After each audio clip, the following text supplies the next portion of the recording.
Well, a very warm welcome to this workshop. It's fantastic to see you all here on this Wednesday morning. This workshop entitled Public Health and Church Engagement Post-Pandemic. This is part of Heart Edge. I work as part of the Heart Edge team. My name's Catherine Deuce. Heart Edge in London is my area. Heart Edge is an international ecumenical movement for renewal in the broad church, and we run workshops on mission themes across the 4 C's of commerce, compassion, culture, and congregational renewal. And these workshops, this workshop as well, is part of a series called Living God's Future Now, which is about, it's a festival of ideas, of theology and practice. And we hope it will stimulate you in your context, wherever you are, as you work for and support and pray for the church. We're thrilled today to welcome Gillian Strain, Reverend Dr. Gillian, who is going to lead our workshops. Gillian is a gifted speaker, gifted writer, and is passionately committed to health, healing, and Christian living. She's also the CEO of the Guild of Health and St. Raphael. And together with Gillian's input today, you have a feast in store of ideas, theology, and exploring how churches and we as individuals can be agents of healing in our world. So welcome to you all. And if you can remain on mute, that would be great. This session is going to be recorded so others can enjoy it after this morning. And Gillian, over to you. It's a real joy to have you with us. Thank you. Catherine, thank you so much. It's really wonderful to be speaking as part of the Heart Edge community. I've heard so much about Heart Edge, and people kept saying to me, have you heard of Heart Edge? I was Googling it and looking it up. So it's just thrilling that I've got this chance to speak to you about what I'm so passionate about. As Catherine introduced there, I'm the director of the Guild of Health in St. Raphael, which has been around for over 100 years, promoting the healing ministry of the church and trying to do it in different ways to the world it finds itself in. So we've always worked closely with medicine and psychology and psychotherapy. And today just recently, we've relaunched with new logos and new membership communities. So it's my day job, but I'm also really passionate about this area personally. My background is I'm a physicist, my PhD is in physics. So I'm love engaging with science from a theological perspective. And we're going to do a bit of science as well in some of the workshops too, because you can't talk about health and healing if we don't also talk about medicine and psychology as well. It's really important to be confident as people of faith talking about science. I'm also a cancer survivor, so I've got personal experience of healing as well, and sometimes write about mental health as well that I struggle with on occasion. So for me, you know what, sometimes it's hard to take a day off because I feel like I'm living and breathing this stuff the whole time. So it's great to be with the Heart Edge community and talking about public health and church engagement in the world we find ourselves in. So are we post-pandemic? I'm not sure we're post-pandemic yet, maybe. I thought of the title, so it's my fault. We are mid-pandemic, perhaps. Anyway, it's not finished. So why are we talking about this as a church? Well, it goes right back. It goes right back to the very beginning of the Christian church. Jesus said in all 4 Gospels, all 4 of them, go and heal and make disciples. Now, I don't think our Lord meant, heal once a month after a Sunday service. The rest of the time, it's all about mission. These 2 things are intertwined with one another. So at the Guild of Health in St. Raphael, we're not just about teaching people about how to do the healing ministry. We're saying that engaging with health and healing is part of the mission of all Christian people, not just folk with dog collars, but all Christian people. They are interconnected together. And if we engage in health and healing, the church will grow because we're doing God's work. In order to address this topic, public health and church engagement, there might be a temptation just to skip to the public health bit and say, well, what are the public health needs and how can we get involved? Now, I want to address that in a later topic. There's plenty to say about that. But if we do that, we're missing a lot of really important ground, and we're making it too simplistic, because the healing ministry of the church, engaging with public health, that we call it today, is a part of the ancient ministry of being a Christian. So I want to explore with you the foundations of the healing ministry, looking at good practice, how to do it well, looking at the theology. What do we think we mean when we say, can I pray for you, ill person? What do we think is going to happen? What does that mean? We want to look a bit at the modern world in which we're offering this ministry, and a little space to reflect on our personal experience of health and healing, because it's a deeply personal topic. We all have bodies and minds, and sometimes they go wrong. We can't separate them off completely, do what we do when we're in a church situation. So we wanted to look at all these different areas in order to do one thing, which is to raise our confidence in offering our churches as hubs for healing for the whole community. And notwithstanding, of course, the terrible suffering that we've endured as a nation, and perhaps even personally, with all the deaths that continue to happen because of the virus. So notwithstanding that and the suffering that's going on, I want to also say that there is an opportunity here for the church. I'll mention later the Keeping the Faith report, which was launched in December. It was an all-party parliamentary group report, which explored how wonderful the church has been in COVID response, particularly mental health, particularly food banks.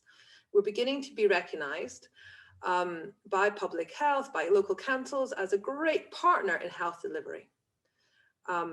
However, to do this well, we passionately believe at the Guild that we have to really understand what we're doing and how it connects to what we believe. There is a danger in just jumping in to help, nothing wrong with helping, but just jumping in too quickly and not embedding it in what we believe about Jesus Christ. And therefore also avoiding any economic measures, or let's not emphasize, well, let's do this stuff because we'll grow as a church. Let's not put the emphasis there. But instead, where I hope to put the evidence is we engage in the healing ministry for the sake of public health, and do so for the glory of God and for the gospel. So we're going to look at, as I said, the history of the healing ministry, the theological foundations, discuss a bit about good practice, give space for you to discuss where this might apply in your ministry. Look at the tricky questions. It's always the tricky questions that are important in healing ministry teaching. What do you say when the prayers don't appear to have worked? Let's look at that a bit. But before I do have a PowerPoint. It's not, you're not going to have to look at me the whole time. But before I turn it on, I wondered if you'd mind quickly going around, and I'd just love to hear maybe just one or two sentences why you have decided to do this workshop. What do you hope to get out of it? And is there one question you hope will be answered?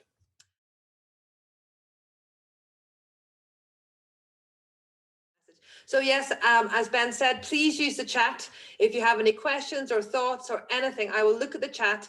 I've taken notes about what everyone said, and I hope to cover all the topics, but do use the chat during the sessions as well. And if I don't address a question one day, I'll save it for the next workshop. So let's crack on. And thank you for taking the time to do that bit of introduction. Let me share my screen, not leave the meeting. And it's fascinating, isn't it? There's a huge mix there of lay and ordained. This is the ministry of all people. The word anxiety came up a lot, which is entirely relevant and important. And the things about the history of the churches we've been in. Let's not let this ministry go underground. How do we open up? How do we open up? So let's begin first with getting into some of the theory behind all this. That photo I've got there is the most, I used that on social media when I talked about health and healing over the pandemic, and it got thousands of people interacting. And for me, this summarizes what we're helping people with in the healing ministry. That man there at the end, man or woman, at the end of a long, wet, cold pier. What's he or she going to do next? How do they come back in? They're feeling isolated. For me, that summarizes what we can attain with the healing ministry, welcoming people back, giving them a home, helping them feel less disconnected. Just a quick word on confidentiality. If we were in a room together, which I would vastly prefer, but there we go. We'd maybe come up with a contract of how we interact with one another, but let's not do that today. But I just hope that we can respect confidentiality in any small groups. Please don't share anything you're not comfortable doing so. We're all adults, to share what you're comfortable with, and I'm sure we can together be respectful of one another and understand that people come to the healing ministry with a wide variety of theologies and understandings of God. If we just show some respect to one another, discussions go well. So this is what we're going to look at today. What is well-being? If we're going to talk about illness and healing, we need to talk about what we're trying to help people get back to. So what is a human being and how do they flourish? The history of the healing ministry, and a bit of work around a gospel healing story. So if we're talking about the healing ministry, I think we need to first think about what we're helping people to get back to, getting them off that wet and cold pier. If you break your leg, for example, it's very obvious you need to get your leg fixed so you can walk again. If you're dealing with more complicated illnesses such as long COVID or cancer or any kind of disability, what we were aiming for in terms of healing is perhaps more complex. We're helping people to redefine how they're living their lives. So why is breaking your leg different from, for example, trying to find recovery from cancer? Why are these two different? What is the healing provided by medicine, psychology, and spiritual healing, and how are they different? Where do you start, and what are you expecting? Because when we talk about the healing ministry, what I really believe is we need to go back to basics, to the origin of who we think we are.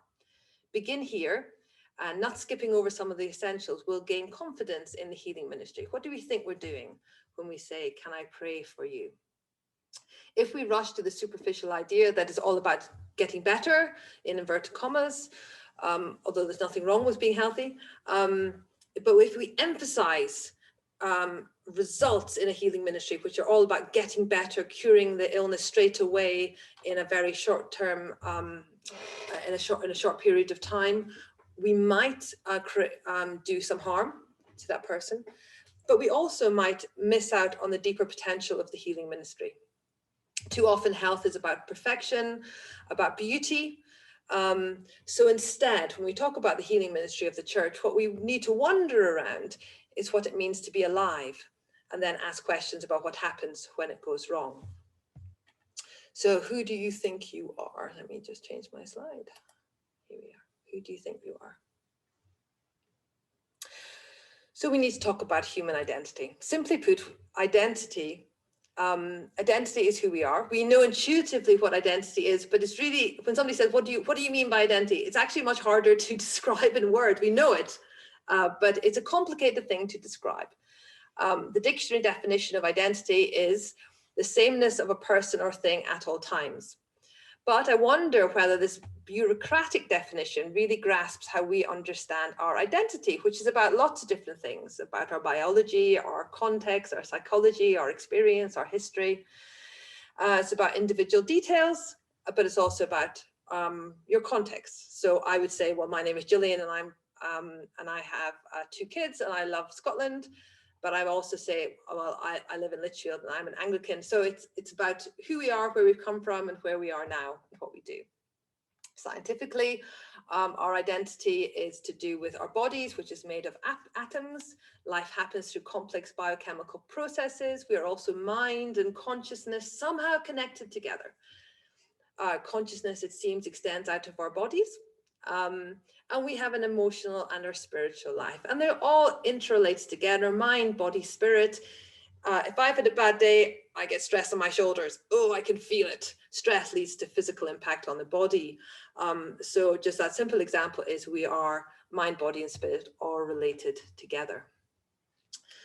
So we have scientific understandings, personal identity, who we are. Social identity is to do with our family, where we come from, and what we do.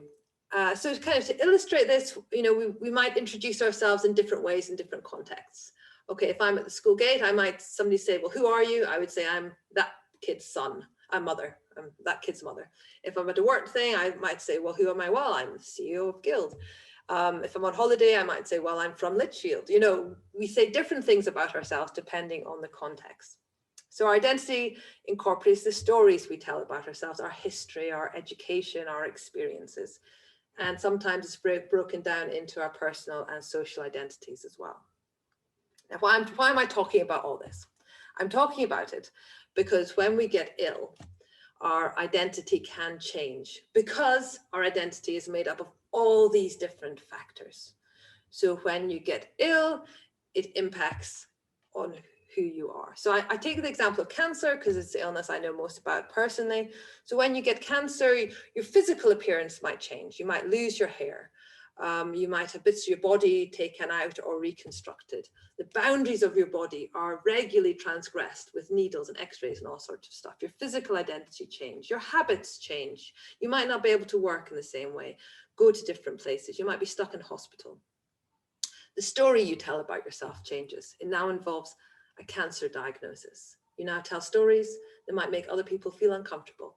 People might look at you different. You might become your illness. Your stories change when you get ill, and you might have to change your geographical place and all those types as well. So sickness affects our identity.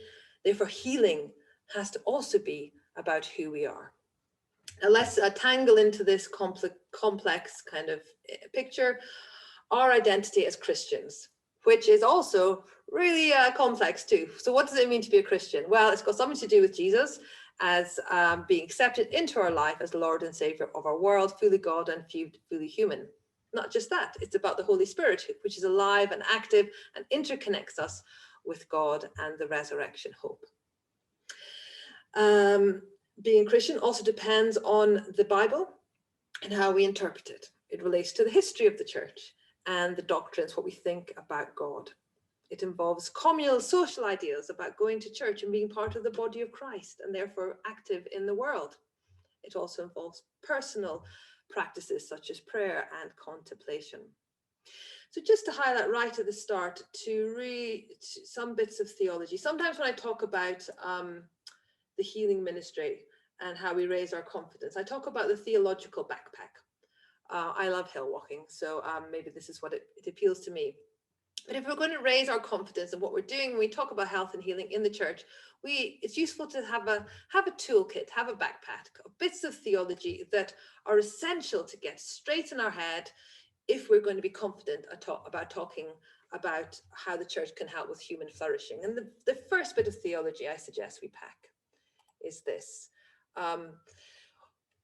Christianity as a faith is not squeamish about bodies. So in the past, there might be, there's been different Christian theologies, or if we go, or philosophies, which say the body is naughty and dirty and wrong and sinful and needs to be let go of in order for us to rise onto a higher spiritual plane. None of that in Christianity, if we take seriously. First of all, the doctrine of creation, which says that God made the world and it was good. Secondly, Jesus's example. He was hungry, he wept, he cried in pain, yet it was all made good by the resurrection. Christianity is okay with bodies, including bodies which go wrong. Okay, so deep in our theological backpack, let's stick in there. We're okay with God if our bodies go wrong, because God made our bodies. And the second thing to pack is about relationship and Trinity.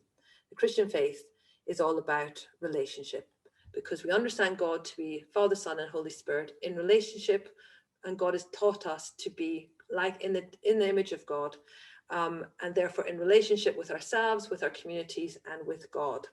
We identify ourselves within relationship because God is relationship. Father, Son, and Holy Spirit interconnected. We know that God is love, and that it is in love that we find God and our identity. Now, we could do lectures and lectures and lectures on this, but let's just summarize it in this way. We are not alone. And in that profound relationship of love, we can find ourselves and find God, irrespective of what we go through. So let's pack that in our bag.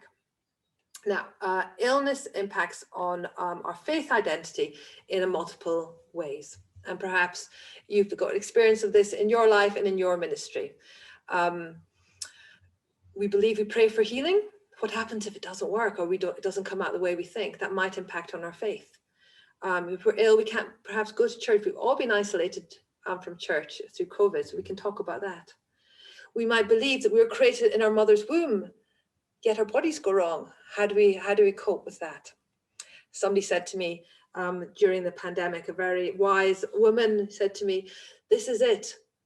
With the pandemic and everything that's going on, this is it. Can I really believe in God when we're going through this period of suffering? Suffering can be a test of faith and a real challenge to our faith identity."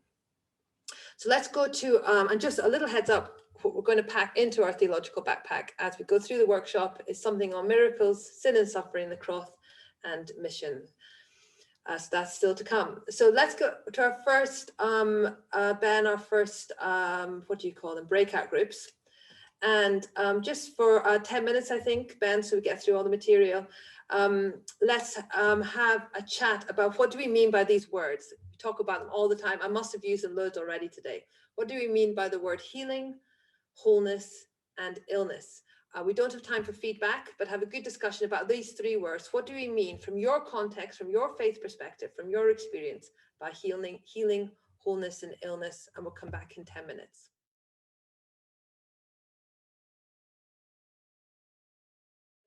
Great. Okay, so I'm going to go straight to the next bit of input. If we were all in one room together, and I was just saying to Ben how much I really prefer being in the room to talk about this stuff.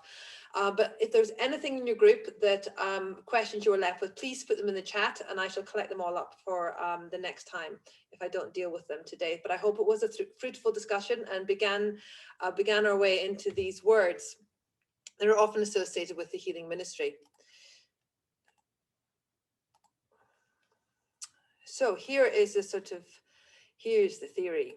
This is a biblical background to these words that we are often tossing around when we talk about the healing ministry. So the first word to think about is a healing and cure. Now the scriptures reveal to us a much richer sense of healing than simply physical recovery, getting better in inverted commas. The Hebrew for cure is geha. I'm not a Hebrew scholar, but there we go. That's what I think you pronounce it, gaha. It's only used once in the Hebrew Bible at Proverbs chapter 17:22. And it's usually translated medicine. But the root sense of this term relates to freedom from symptoms or the removal of a dressing from a wound. The Hebrew for to heal is rapha, and derives from a root with a sense of mending or stitching back together. And it connotates as much more about a restoration of wholeness than physical recovery. A rapha, to stitch, to mend, to put people back together. The New Testament has a wider range of words associated with healing, and they're there on the screen. I hope you can see them. Eomai, therapio, apokathistemi, stereo, and sozo.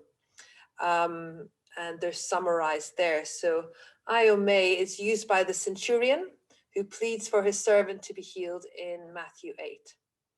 Therapio, you don't need to be a Greek scholar to see that link to therapy. Therapio derives from the Greek word meaning attendant or aid. Apokathistomy, there you can just hear the links to apocalypse, the restoration, so it's used in Mark 8 with the healing of the blind man, restored, but also you might make a leap in your mind to apokathistomy, so apocalypse is revelation of what's really going on. Stereo refers to strengthening associated with physical healings and is used for the word healing in Acts 2, so strengthening. And sozo, if you have any Greek, is also related to salvation as well. That link in our biblical text between salvation and healing. It's used in Mark 5 with the hemorrhaging woman.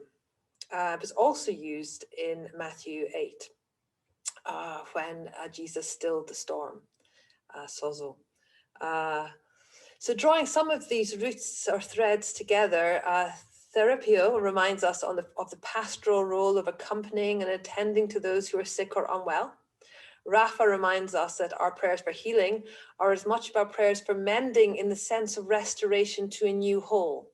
So with all these biblical terms, there's not so much a backwards looking to get back to what we were before, but a real grasping of what's going on right now, and a wholeness, and so they're sort of future looking rather than backwards looking to sort of make better. And particularly with sozo, reminding us that our earthly healing is only part of the story of our ultimate healing. So later on, I will probably say that Bonhoeffer says that health and healing is our penultimate concern. Our ultimate concern is with heaven and with God and eternity. So going on to the next word, we have wholeness.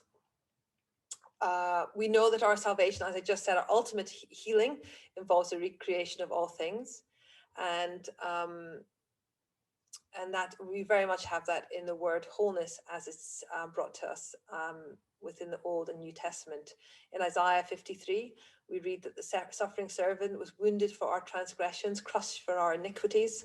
Upon him was the punishment that made us whole, and by his bruises we are healed. The word there, healed, is Rapha, which we encountered before. And the phrase made us whole derives from shalom. I know somebody on this workshop already drew our attention to the idea that health and healing is not so much about getting better, but finding that deep peace, that deep shalom, that deep reconnection that is held in that Hebrew word. Shalom, normally translated peace, but really denotes something bigger, wholeness, completeness. The Greek word around wholeness is irene, translated peace, but is more like the Greek shalom. And so wholeness, it's one of these words that we hear so much day to day. You know, you get it if you go to Holland and Barrett and buy some supplements. That's about health and wholeness. But Christian wholeness is much more and deeper. And I think that quotation there from Ephesians really summarizes of what it is for me. We must no longer be children tossed to and fro and blown about by every wind of doctrine, by people's trickery, by their craftiness and deceitful scheming. But speaking the truth in love, we must grow up in every way into him who is the head, into Christ, from whom the whole body, joined and knit together by every ligament with which it is equipped, as each part is working properly, promotes the body's growth in building itself up in love. So a sweeping statement about Christian wholeness and healing being about being part of the body of Christ is, it's quite clearly not about getting better, but it is about a sense of deep relationship with God in order to change the world in the name of God.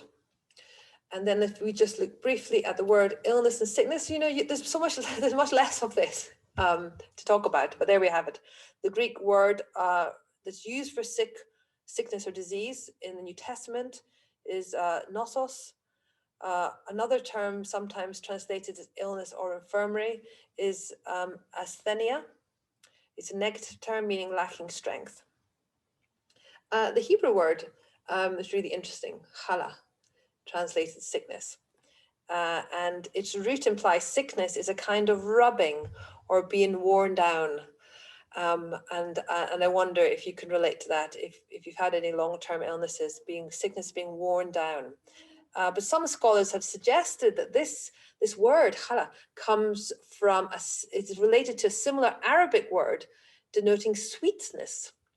And some scholars have related this, the Arabic term for sweetness, to the Hebrew word for sickness, chala, making the kind of connection that when we are rubbed down, when we are worn away, we get to something really important at the center of our being, and some truths we can grasp about what life is all about, perhaps. So some scholars have made that claim, others have found that's a really difficult thing to do, given the suffering that we go through. So that's a little bit on the words and the background to these. So it's so much more than sort of getting better, and or it's not a much deeper thing. If you imagine our health landscape, we've got the GP at one corner, Holland and Barrett at another, the church is at a different corner. We're not offering different things. What I hope you'll sense from these workshops is, I think, what the Christian healing ministry offers is better, is deeper, because we deal with death. We deal with the reality of life and help people reconnect into a God who loves them, even though our bodies go wrong and things are difficult at times, and that through our open-eyed experience of life and living and suffering and illness, we can move into a deeper relationship with God. That's the healing ministry. It's huge. It's everything the church should be about. But let's look at the history of that, our history of healing. A scholar called Amanda Porterfield wrote a book called Healing in the History of Christianity. It begins with a simple statement: Christianity is a religion of healing, because healing is at the heart of all the proclamation of the gospel and the work of Jesus Christ. Now, there's been healers since there's been humans, often associated with magic and fear, because of course illness can lead to death. It's often argued that modern medicine, particularly the modern medical ethos of sacrifice and care for the patient, has evolved from religious and spiritual care of patients, usually by priests in the early days or religious who cared for the sick out of their spiritual or religious obligation. One of the oldest references to this activity is in the biblical book of Leviticus, giving priests instructions on the management of infectious skin diseases, and in quotation marks, discharges causing uncleanness. Therefore, the care and health of people was about helping people be clean in order to hasten healing, but also to allow them to enter the temple and to worship God. In the book of Ecclesiasticus, we have this quotation: honor a physician with the honor due to him for the use for which ye may have of him, for the Lord hath created him. For of the Most High come healing, and he shall receive honor of the king. The skill of the physician shall lift up his head, and in the sight of great men he shall be in admiration. So obviously slightly gendered text there. But here we have mention of the skill of the doctor and how it relates to God. So skipping back to the 5th century before Christ, the ancient Greek civilization had a well-established temple culture in which citizens could interact with gods who protected all human activities and provided for particular needs, including health. The god Asclepius was a mortal hero physician idealized by Homer's Iliad. He was deified and worshipped throughout Greece and in the Roman Empire, right up to 500 in the Common Era. Asclepius was recognized as a god of medicine and the mythical son of Apollo, whose healing power he inherited. And there was temples built throughout the land for worshipping him. And his symbol was a staff with a snake around the pole, which is now the symbol of medicine. At this time, there was a group of philosophers led by Hippocrates, who dedicated themselves to selfless care of those who are ill. And doctors today still take the Hippocratic Oath. It's a first code of professional ethics and obviously still used today. He wrote many texts which are collected into the Corpus Hippocrateum, with a huge wealth of information on biomedical methodology as it was at the time. And a sort of treatise of their understanding of causes and treatments of many illnesses, and was used as a textbook as we move through the medieval period as well. In the Judeo-Christian model, so the care of the ill grew out of two main strands of biblical text. The first was Jesus's own actions. He went out to the ill and touched them and cured people. And also he taught the parable of the Good Samaritan, where the Good Samaritan was the one who went to the ill and treated them. So these two examples inspired early work as people tried to copy what Christ did to demonstrate their faith. And there's some interesting papers that come out recently, which actually said that, Christianity did well in the very early days because people were dedicated to this, and they helped people to heal. There was a lot of separation from the ill in the early days.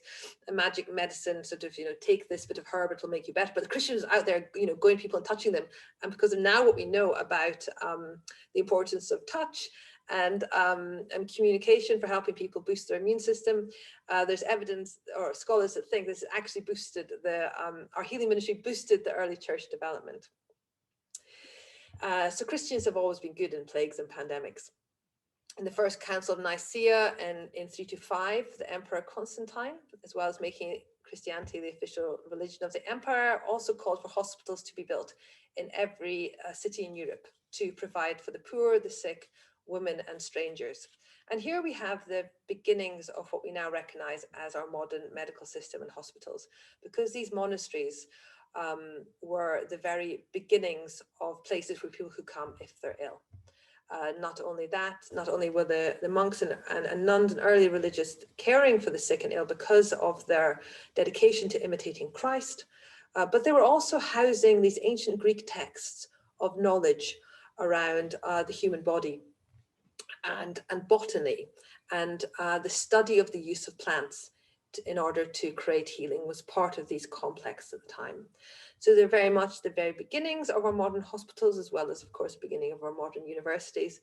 But there we have a little bit from the rule of St. Benedict there. So they weren't curing the sick just because they were doing them for the honor of God and Christ himself. So very much about their faith and what they believe they were dedicating their lives to, as well as the treatment of the sick.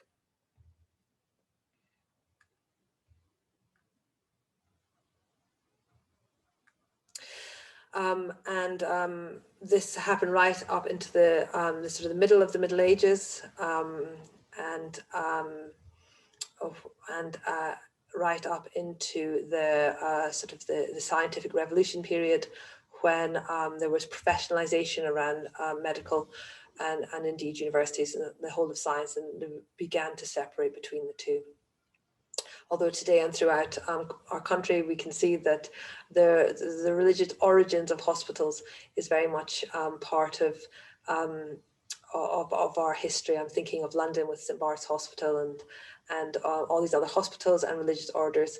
We still have these traces of our involvement within the health ministry today.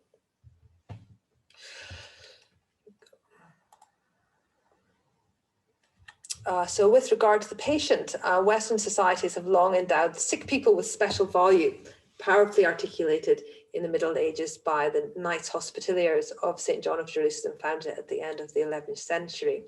And here we have a little bit from their vows. The brethren of the hospitals should serve our lords as sick with zeal and devotion as if they were serfs to the Lord. So this value of the sick has had underlying themes in medicine driven by our altruistic determinants of religious belief and compassion in the West and in the East. And I should say that there is a large history around Islamic medical care that we don't have time to touch on today. So let's go back to the time of Jesus. So at the time of Jesus, what's important to remember, I guess, and to focus on is how sickness was considered in Jesus' time.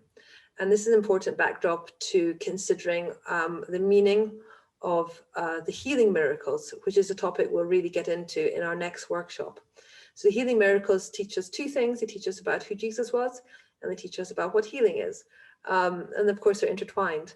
But one of the important backgrounds is how sickness was considered in the time of Jesus.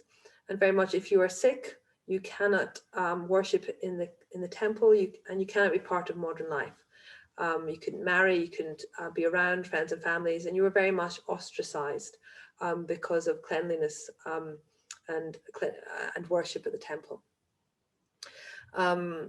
So in the time of Jesus, religion and sickness were intertwined, and neither could be considered without regard for the other. There was at the time an emphasis, a strand of thinking that sickness was caused by sin, although there was some thinking that it could be random as well, and just something that just happened. So there's both ideas captured within our biblical context, but in the wider society Jesus was working, there was an understanding that illness was caused by something had gone wrong for that person, and they were sinful, therefore unable to take part in temple worship, and therefore were excluded to some degree from the society. So sickness doesn't just mean sickness in the time of Jesus. It meant poverty and exclusion. And what Jesus did when faced with the ill is what we're going to develop a theology of healing next week. But now I just wanted to pause now and suggest we go back into our groups to look at one of the healing miracles in the Bible. And the one I've chosen is the story of a woman in the crowd touching Jesus's cloak. And I think Ben's going to be able to make available to you the text and some questions. So in your small groups, it would be great if you could read this story together and then go through these questions. What has caught your eye in the text and in the image? What does the text tell us about the identity of the woman? What did Jesus' response tell us about healing? And what does this story bring up for your experience of healing and or exclusion? So in your group, it'd be great to explore these questions, and it's particularly that fourth question. I'm sure as Christians, this is not a new story for you, but if we look at it from your own perspective of what is saying to you personally around healing and exclusion, maybe perhaps in a coronavirus context as well, and then we'll gather together. And at the end, I think there'll be time if we stop in groups for 10 minutes. Or maybe actually Ben up till 11:50, and then there'll be time for some questions as I summarize at the end.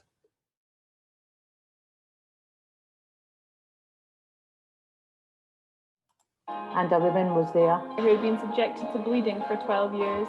But no one could heal her. She came up behind him and touched the edge of his cloak. And immediately her bleeding stopped. Who touched me? Jesus asked. When they all denied it, Peter said, Master, the people are crowding and pressing against you. But Jesus said, someone touched me. I know the power has gone out from me. Then the woman, seeing that she could not go unnoticed, came trembling and fell at his feet. In the presence of all the people, she told why she had touched him and how she had been instantly healed. Then he said to her, Daughter, your faith has healed you. Go in peace.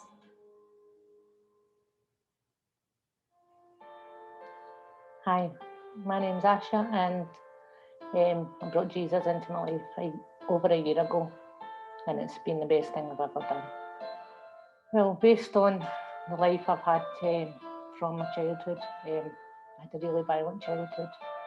I grew up with 5 sisters and 2 brothers, and I never ever felt part of that family. I was always a loner in my own family, and like I says, it was very violent for me, which led me to leave the house when I was 12 years old.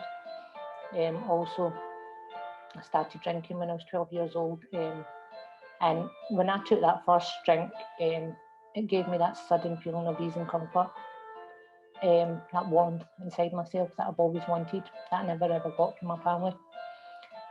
So my life continued like that for a long time.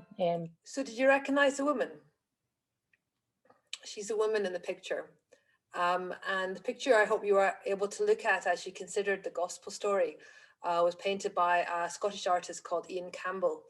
And it was a series of pictures based on the stories from St. Luke's Gospel. And I think Ben was going to share a link with you.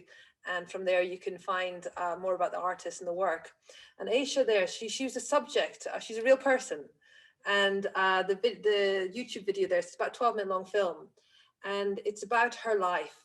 And you heard the beginning of her life there. And it really is a tragic story of drug abuse and abuse of her, and how she eventually came to faith and found healing. And I recommend or commend the video to you because for me, it demonstrates so powerfully the healing ministry of the church. But also really opens up the story. We're so used to reading these healing miracles in the Gospels, our Bible stories week by week on Sunday. And we know about taboo, we know about leprosy and the treatment of women in Jesus's time. But for me, Aisha's story and how she came to Christ sort of brings it all alive as well. So I hope you have that link, and if you want any more information about the work of that artist, do get in contact with me.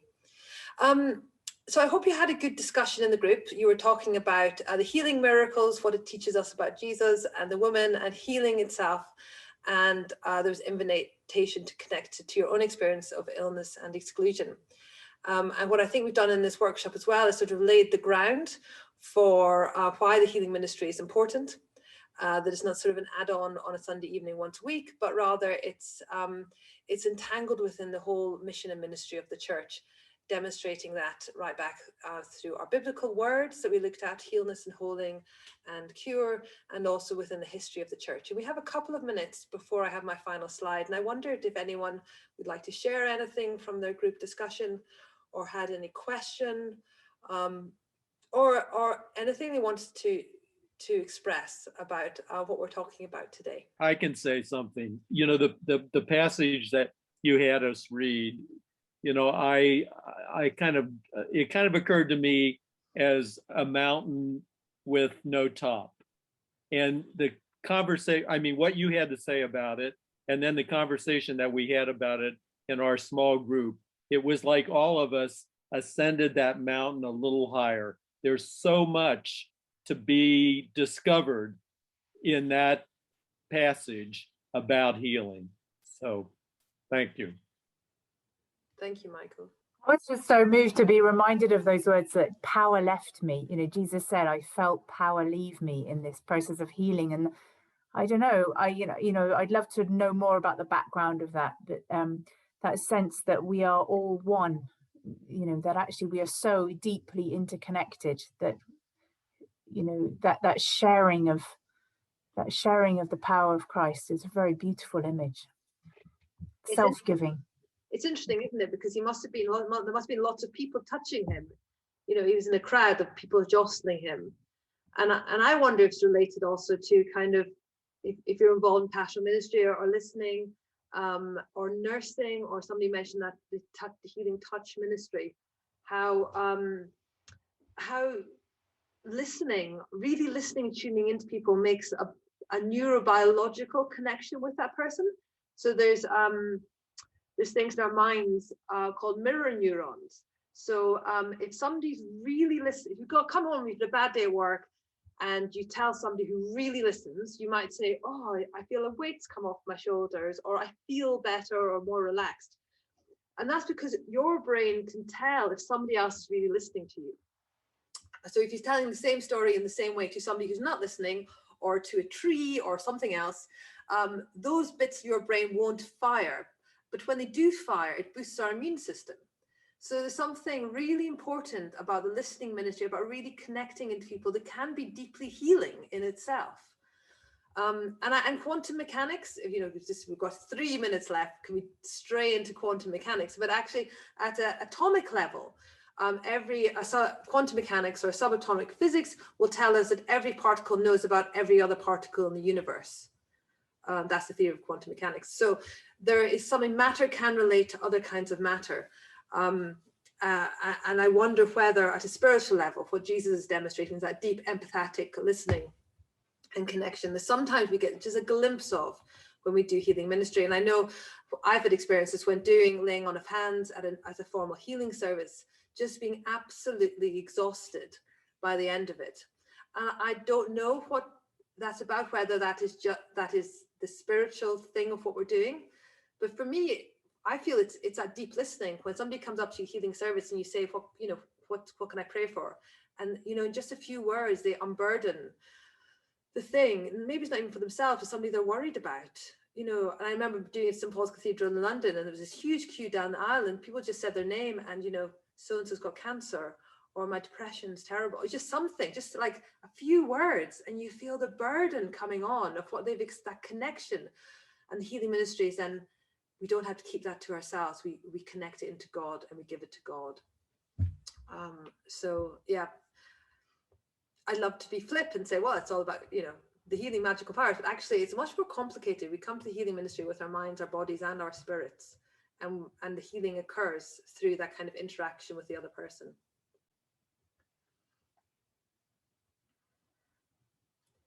Does anyone have anything else any questions or any comments about anything we've talked about this morning? Oh, great. Okay. It's so hard on Zoom, isn't it? I wish we were in the same room and we could chat about this much more. Okay, so I've got one final slide to show you. So next week, next time, we will develop further a theology of healing by exploring the question, what is healing? And that will involve some of the aspects we've begun today around the healing words we find in the Bible, our history.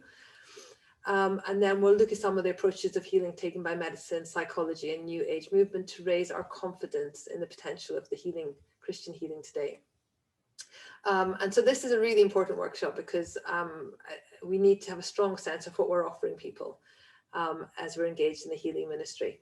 And what I think is really interesting in this group is we're ecumenical, people from all over different denominations, we've got people Wales, Scotland, and England. all sorts of different churches, and really importantly, lay and ordained people as well. So this is a question for all Christians. If you have any questions, or if I've said anything or mentioned a book or anything that you didn't quite catch, then you're free to, please do email me. That's my email address there.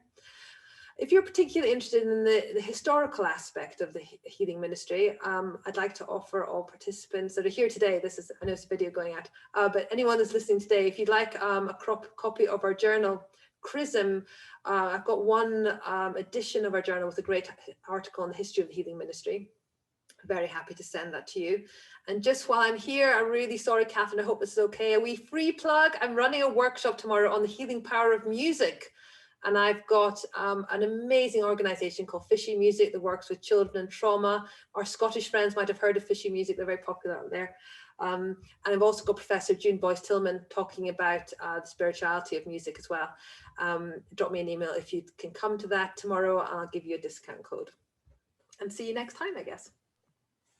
Well, thank you so much, Gillian. You've left us with so much to think about there, and I found that our sharing in groups incredibly moving and stimulating. So fantastic start to these 3 weeks. And there's next week, and then there's a week off, and then there's another Wednesday. So please come back. Please encourage others to come. And thank you very, very much, Gillian, for your time this morning. Thank you for having me. It's wonderful. See you next time, everyone. Thank you.